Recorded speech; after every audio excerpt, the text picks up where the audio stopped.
My pleasure to introduce Brenda Clews, who is a friend of mine, and she's an African-Canadian poet, artist, video poet, photographer, and editor.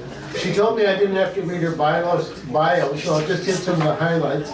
She has a chapbook, The Luminous Poems from Lyrical Miracle, and a full-length poetry collection called Tidal Fury, in which Medusa is introduced to Canadian culture and men and whatnot, and a novella, Fugue in Green, which appeared just last year from Quattro Books. She's also a host of an art and music, poetry and music salon, which may be revived soon. So, Brenda. Hello, I'm so glad some people made it out with the continuing winter that we have. If the art bar had been on the weekend, nobody would have been here. I don't think any of us went out on the weekend, did we?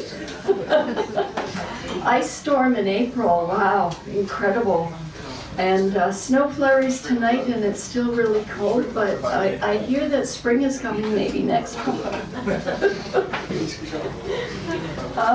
So I'm just going to read from Fugue in Green. My latest novella is prose poetry novella, published by Quattro, and it was launched in January. I also have a copy of Tidal Fury, a book of poetry, and I do have some copies for sale. Okay, so I'm going to start with, it may seem a little simple, but actually it's not simple. It's kind of an aesthetic in the book. And it's the father. The father, Reb, is an independent filmmaker, and he makes art films. And the way he makes them, he has his actor or actors. They just kind of decide each day what they're going to film, and they kind of follow. He follows his feelings. He wants to know what everybody's dreams were, and he integrates it into the film that he's making. And he's giving advice to his daughter here. And his daughter is Stieg, and she's the main character. She's 16 years old. She has a brother, Curtis, who's 15. He's 18 months younger. So this is from a section called Sky into Stone. Let the imagination go. See what is crawling, blooming, bursting out of the edges of the world. Take seeing back to before you knew a tree was a tree, or that chair was from the tree that was. Let the world be lights and colors, undefined, without perspective or time, a marvelous vista. Explore. When things were blooming out of other things, he said, it could be exciting and a little dangerous. He cautioned many times, you can't stay in the world of the imagination. You have to come back to the ordered world of language and objects. This is where we all are and where we communicate with each other. He said he used the word objects, but he meant everything from saying prayers, like Hail Marys, to the buttons on your coat. Poetry is somewhere in the vector between the world of objects and the imaginative world. It never leaves either world, but is a pathway between them. In her walks through the woods, she looked for that pathway. And I would say letting go of everything we've learned about form and how to read the world isn't necessarily the imagination, but it is the imagination is visionary and gives wholeness to your perception and your vision, but it is one way to enter into that place that does allow you that integration. So Stieg is very interconnected with nature. So I'm going to read a section on that. She felt she belonged in the woods with the green fire. That's where she was happiest, with the grass flying after her. She would lie by the small brook that ran through their woods for hours, listening to the songs of the water, the plants, the insects. Everything had colors around it, an aura. She chatted with the trees, plants, flowers, birds, squirrels, spiders, and other insects endlessly. Do you remember doing that as a kid? Most kids apparently see auras too. I know I did. But as you grow up, you forget to see the colors that are around people and that are around any living thing. She was glad her dad owned the property because she liked to be alone. Other people inhibited her. She was free in the woods. The chlorophyll invaded her system. She felt it like a magnetic field, a beaming of green dust. The green spectrum of the rainbow inhabited her. She was no longer in the woods, nature. The woods had come to dwell in her. She became the landscape that she escaped into. The greening infiltrated her. Separations between person and field disappeared, so there was only one field with an indistinct human shape of the same substance. When the sun shone, she turned to the power and energy of the light, diffusing her cells. She was a leaf, a twig, a whirl of wind, the pink petal of a bee-pollinated flower. She was of the arborescent greening of the world. It shaped her. And then she has a difficult home life, which I won't go into, but it's in the book. So she was in her room and she was playing a game. She looked into the mirror and played a game pretending to call a duska forth, which is a spirit. It's Slavic for a spirit or a soul. She called into the reflection of herself, intoning a cantata of words that rose and fell with a quiet shrill. A call to her mirror-bound spirit who entwined himself in her reflection. A man with stick legs and a shell beak emerged from the looking glass.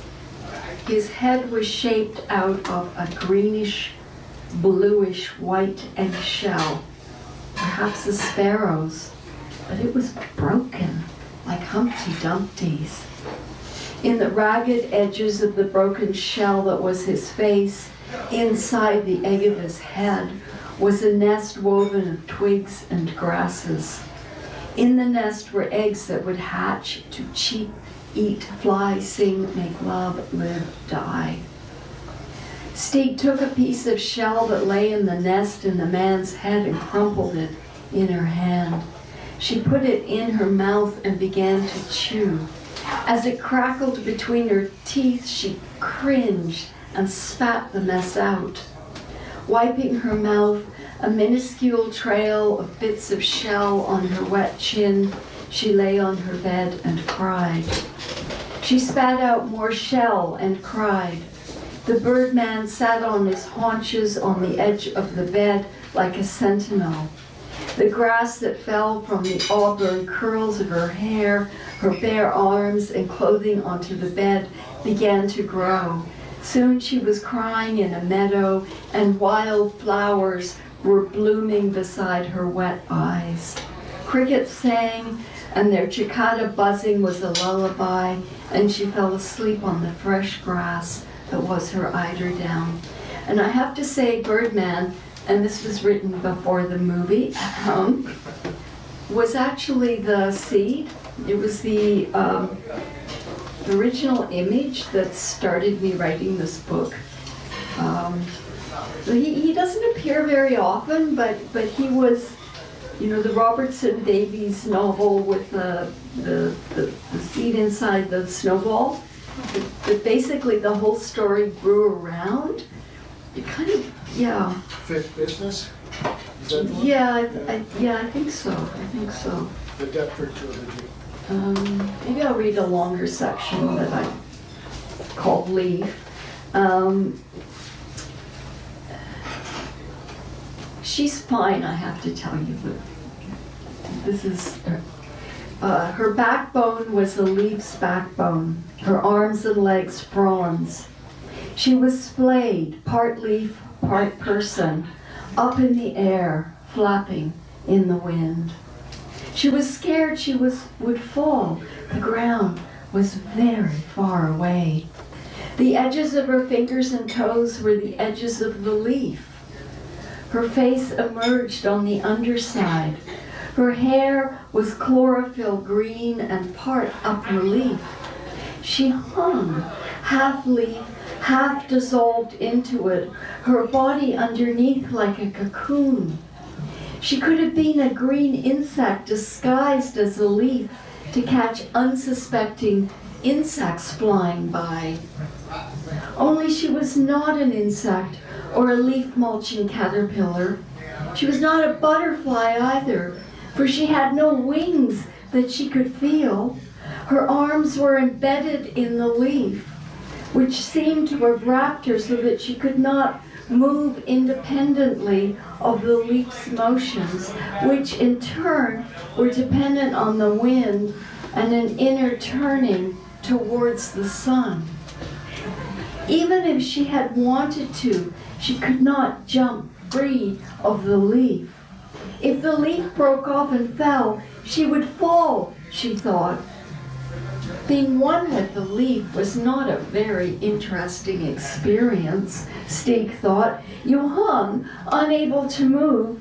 The sun and wind, though, were nice. After some hours, her mind became thick and sluggish, and it was easier to submit more fully to the experience of being splayed inside a leaf. She thought of Jesus on the cross. She hadn't been sentenced, though, and was not in pain. Being integrated into the leaf was not a punishment.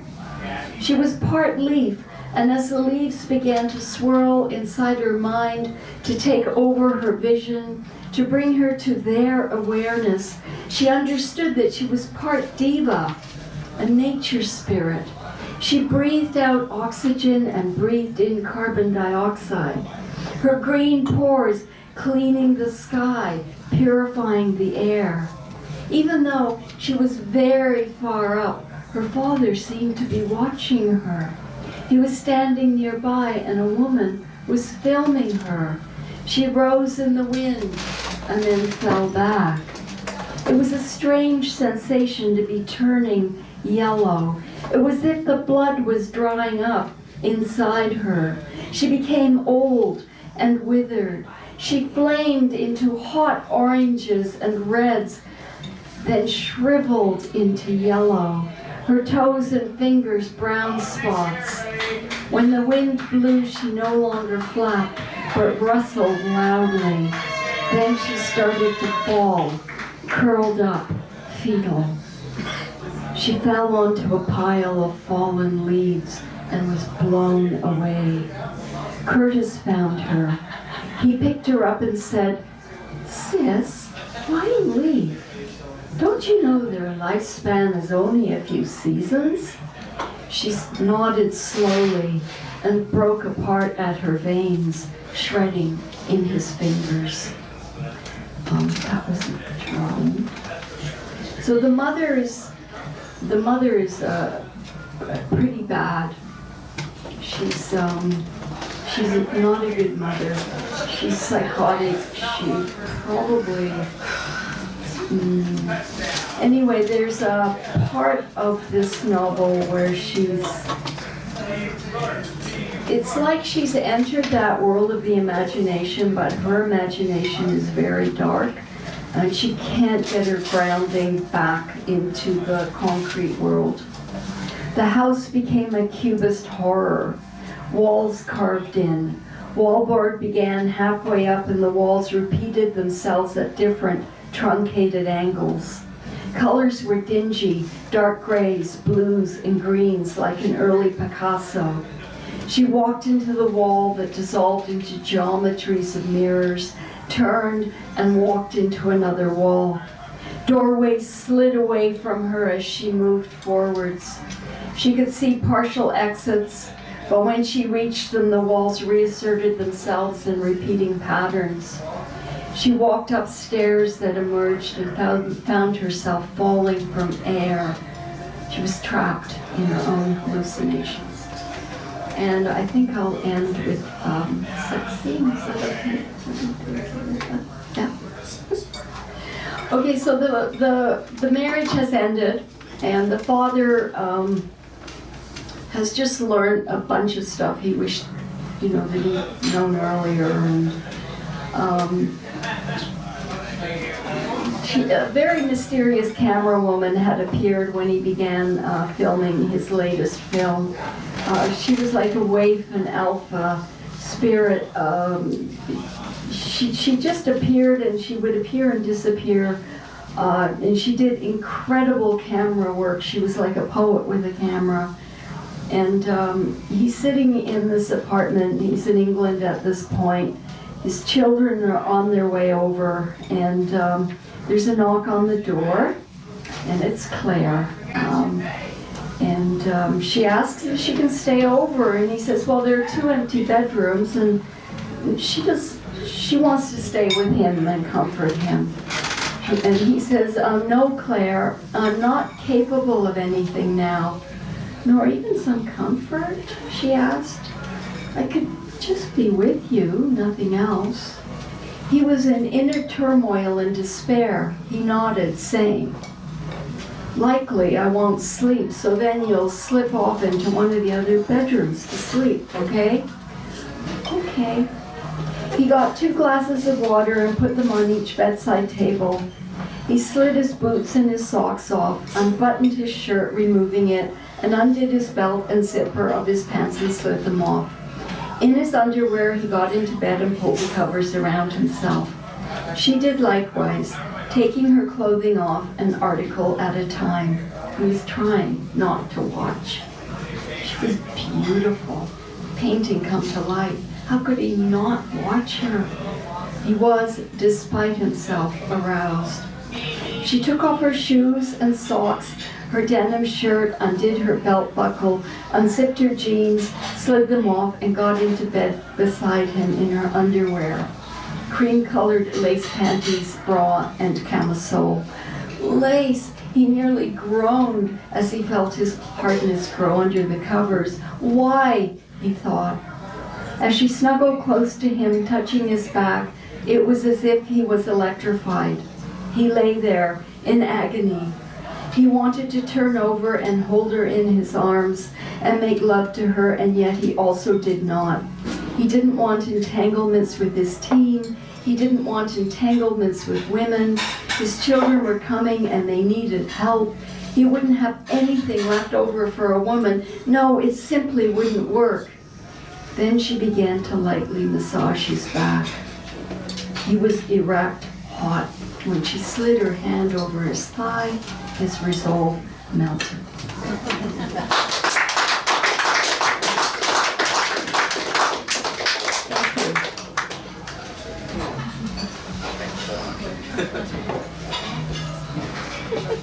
Well, thank you, Brenda, for warming us all up on a cold night.